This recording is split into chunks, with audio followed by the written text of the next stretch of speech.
YouTube, Quinn Wade, coming to you with that instant basketball analysis on Analysis Playground on YouTube, exclusively forever on there. And we're going to talk about the Chicago Bulls getting it done, this time against the Cleveland Cavaliers. The thing about this game was it was real physical. It was real hard to score. And then Josh Giddey just took over and mesmerized the defense, kept finding ways to score from three from the paint, or he was just picking apart the defense to get his teammates easy looks and easy shots. And then they just started making everything. And the Cavaliers just couldn't hang with them. They lost this one 127 to 111. Cavaliers are now 15 and 13 and 6 and 6 on the road. The Bulls are 11 and 15 and 7 and 6 at home, which the Bulls was at home in this game for people that don't know. Other than that, Cleveland, they won the first quarter 34 to 33. Chicago, they won the second quarter 29 to 24. Then they won the third quarter 33 to 30. Then they won the fourth quarter 32 to 23. Like I said, once the Bulls made the adjustments and made the changes and then figured out how to score against the Cavs, it just became a layup line and just perimeter shots. And since they was able to make them more than the Cavaliers was able to make them, it ended up being a tough game for the Cavaliers to stay in and be able to win it. Other than that, Dean Wade, 22 minutes. They needed more from him. He only had 2 points. He was the only starter that didn't get in double figures. And this one for the Cavaliers. Plus, on top of that, everybody did get an assist and a rebound or more for the starters of the Cavaliers. But Dean Wade was 1 of 3 from the field, 0 of 2 from 3, no free throws. He did have 2 rebounds, 1 assist. All of his rebounds was offensive, and he also had 2 personal fouls. And he was a -6 and plus minus. Didn't do enough. Didn't take a lot of shots. Didn't really seem involved in this game. He just seemed like he was out there. Jared Allen, 28 minutes, 14 points, 7 to 9 from the field, 6 rebounds, 3 assists, 2 turnovers, 1 steal, 2 blocks, 1 personal foul, and a -13 and plus minus. Like I said, he's tough in that paint because he's just so fast. He's so quick and he got good touch. But you just have to like the fact that he was out there trying. He was the only really big guy out there, man in the middle for the Cavaliers, because they didn't have Evan Mobley. And it showed in this one, but it's just been showing all year. Donovan Mitchell, I love him. He put on the show.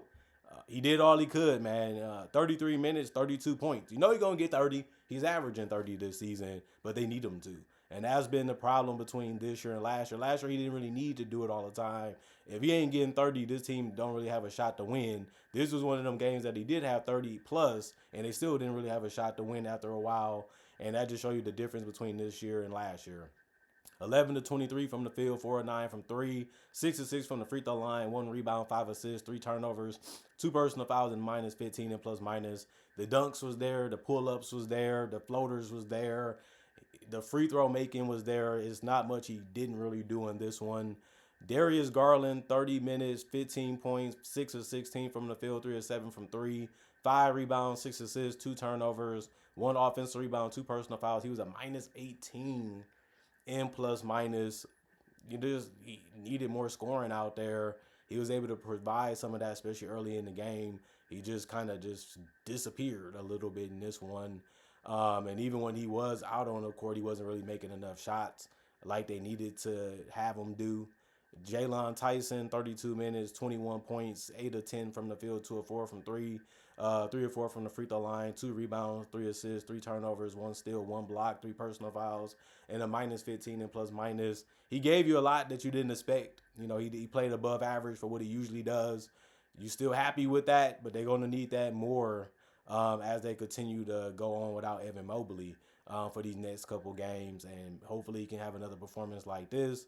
DeAndre Hunter, he's not in the starting lineup anymore in this one. 28 minutes, 12 points, 4 of 9 from the field, 2 of 6 from 3, 2 of 2 from the free throw line, 5 rebounds, 1 assist, 2 turnovers, 3 personal fouls, and a -3 and plus minus. He was the only guy off the bench to get in double figures, and he did take the most shots, which was only 6.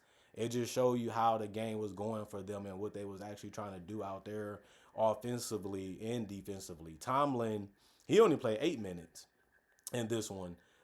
2 points, 0 of 2 from the field, 0 of 1 from 3, 2 of 4 from the free throw line. That's the only reason why he scored is because of the free throws. He had 1 rebound, 1 assist, 1 offensive rebound, and a -2 and plus minus. I'm not going to be too hard on him because he didn't take a lot of shots. And on top of that, he didn't play a lot of minutes, so he wasn't going to make that much of an impact in the game. Thomas Bryant played more. He played 18. He finished with 7 points, 1 3 and 1 finish around the rim, 2 of 6 from the field, 1 of 4 from 3, 2 of 2 from the free throw line, 6 boards. He also had 3 turnovers and 2 personal fouls and was a -5 and plus minus. Lonzo Ball, 17 minutes for him. He only had 2 points.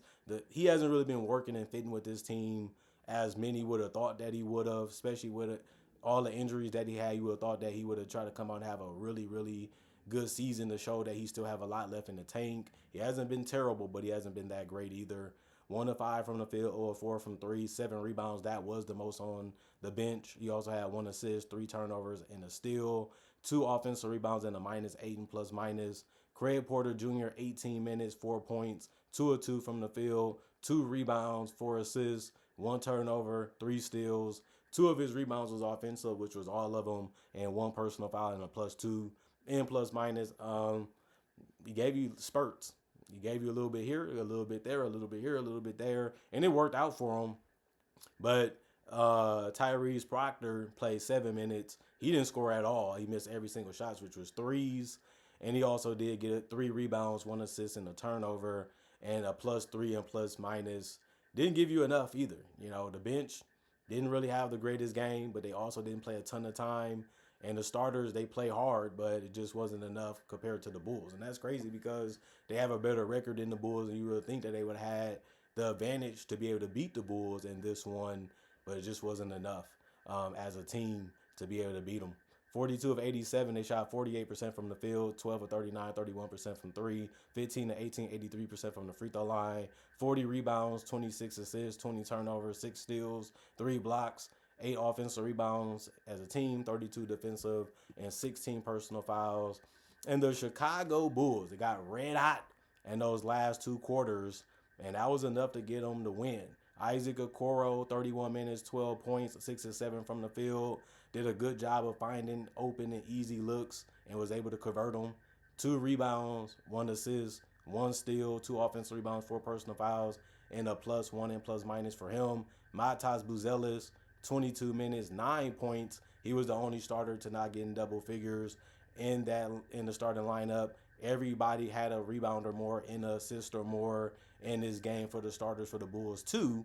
He went 3 of 7 from the field. Matas did 0 of 2 from 3, 3 of 4 from the free throw line, 1 rebound, 1 assist, 1 turnover, 1 block, 2 personal fouls, and a +15 and plus minus. They didn't really need him to do much in this one. Everybody else really had it going in the starting lineup. He was just out there defending and doing the little things as much as he could when the opportunities was there. Nikola Vucevic, 29 minutes, 20 points, 9 of 14 from the field, 2 of 4 from 3. He had 9 rebounds, 4 assists, 1 turnover, 2 steals, and a block, 1 offensive rebound, and a +15 and plus minus. He was out there getting shots in the paint, got shots from the perimeter. He took his time and gathered himself and got good rebounds. And he played a little defense out there, which they needed him to do if they was going to make the run that they did to be able to close out the Cavaliers. Kobe White, 30 minutes, 25 points, 8 of 13 from the field, 3 of 5 from 3, 6 of 7 from the free throw line. He was getting to the basket, finishing real well. He had the pull-up game going. He was also able to make some quick passes, even though he turned the ball over 3 times. He also did have 5 rebounds and 2 steals, 3 personal fouls, and 1 was a -1 and plus minus. And then Josh Giddey, 34 minutes, played the most minutes on the team, and he was the best player when it comes to doing the most for the team. Every time the Cleveland Cavaliers started to get a little hot, Giddey made a shot or a pass, in my personal opinion, watching the game. 23 points for him, 8 of 18 from the field, 5 of 11 from 3, 2 of 2 from the free throw line, 11 rebounds and 11 assists. That meaning he had a triple-double, 3 turnovers, 2 steals, 1 block, 2 personal fouls, and a +15 and plus minus. It's good to see the starters clicking like they did, but they also got a lot of help from the bench too. Off the bench, ended up playing 16 minutes. He had 10 points. He also was 4 of 8 from the field and 1 of 4 from 3 and 1 of 3 from the free throw line. He had 4 rebounds, 2 assists, 2 turnovers, 2 steals, 1 offensive rebound, 1 personal foul, and a +4 and plus minus. You're just happy the fact that he gave you double figures and took good shots when the offense didn't really need him to force anything or try too hard to do anything. He brought it defensively in certain instances, and he was able to hit a lot of good high percentage shots, and he was able to get open to be able to do it. You have to like that. Jalen Smith, 16 minutes, 4 points, 2 or 3 from the field, 0 1 from 3. He had 7 rebounds, 1 assist, 1 turnover, 2 offensive rebounds, 2 personal fouls, and was a plus 11 and plus minus. He did the same. Didn't take any shot that was too tough or too hard. Plus, he ended up really doing a good job on the boards, having the most off the bench tonight. Other than that, Patrick Williams played 11 minutes. He went 1 of 3 from the field, 0 of 2 from 3. 2 points. He had open looks. Just didn't make them in this one, but he also didn't take a lot, so it don't hurt that much either. He was a -1 and plus minus. Dalen Terry, 1 minute for him. He didn't do anything because of that. And then Kevin Huerter, 26 minutes. He splashed in a couple threes and made a 2-pointer. He finished with double figures, tied for the most points off the bench with 11. He was 4 of 9 from the field and 3 of 6 from 3. Had 3 rebounds and an assist and 2 turnovers, 2 personal fouls and a +1 and plus minus. And then Trey Jones, he's coming in for his offense and his ability to play make and set up his teammates with speed and pace. All of that was done. 24 minutes, 11 points, 5 of 7 from the field, 0 of 1 from 3, 1 of 2 from the free throw line. He had a double-double because he had 11 assists off the bench with only 1 turnover. That's fantastic and really great production, and you have to be proud of him. He also had 3 steals on top of that and 1 personal foul and a +20 and plus minus. He kept the offense humming when he was out there, but also contributed real well of making plays for himself with those steals. And it was needed. They needed everybody to play a part positively, and the bench didn't really fall off as much when the starters left the court, and those lineups was flourishing. But I can't say the same for the Cavaliers, and that's why they just couldn't hang with them. And the main reason was this: 50 of 89, 56% from the field, 14 of 36, 39% from 3. The problem they did have was going 13 of 18, 72% from the free throw line. But other than that, they did out-rebound them 43 to 40, 35 assists to 26 assists of the Cavs, 15 turnovers. They had 5 less than the Cavs, 12 steals, 6 more than the Cavs, 3 blocks, tied there for them and the Cavs.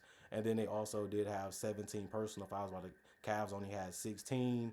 And they did out-rebound them defensively, 37 to 32. And they also had 6 offensive rebounds, but the Cavs had 8. They beat them there, but not by a significant amount. Other than that, fun, entertaining game, very physical, very tough, very challenging, and you have to like it because it shows you how good you are, and it makes you feel real good about yourself. And both of these teams needed that because they need to keep winning so they can keep their record looking good. Obviously, the Bulls' record looked worse, so they needed it more. And man, did they play like it tonight. The Cavaliers picked the wrong time to go against the Bulls, and they paid for it because they couldn't stop them. They couldn't guard them, especially in the last 2 quarters. Other than that, comment, like, subscribe, share it, the notification bell to get the analysis when it first come out. Also do conversation videos just like this, but about various different NBA and basketball only topics. Also do breakdowns of real footage of legends, current legends, rookies, and also future stars. Also do mock draft and draft covers too. Not only that, I also would say I try to make videos every single day throughout the day to give my fans something to look forward to and something to watch. And on top of that, I also have over 4,000 videos already on my channel that you can watch right now and enjoy. And it's all for free. Not only that, thanks for watching. Thanks for checking out the channel. Thanks for showing love. Thanks for showing support. Thanks for the respect of me and my analysis. And also thank y'all for staying loyal and also appreciating the content for what it is and continue to enjoy it for what it is. Then and now for however long you've been supporting.